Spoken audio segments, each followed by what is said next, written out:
সরকারি সফরে বুধবার তুরস্ক গেলেন সিসি।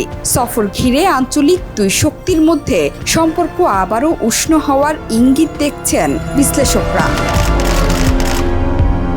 বুধবারের বৈঠকে দুই নেতার মধ্যে সম্পর্কের সব দিক নিয়ে পর্যালোচনা করা হয়। পাশাপাশি সহযোগিতা আরও বাড়ানোর জন্য সম্ভাব্য যৌথ পদক্ষেপ এবং ঐক্য নিয়ে আলোচনা হয়। দ্বিপাক্ষিক সম্পর্কের পাশাপাশি বর্তমান আঞ্চলিক ও বৈশ্বিক ইস্যু, বিশেষ করে গাজা ও অধিকৃত ফিলিস্তিনি ভূখণ্ডে ইসরায়েলি হামলা নিয়ে বিশদ বিবরণ।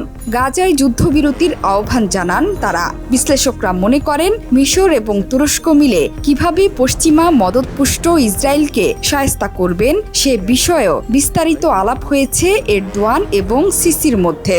কারণ ফিলিস্তিন সংকটে গাজার জন্য একটি গুরুত্বপূর্ণ দেশ হল মিশর।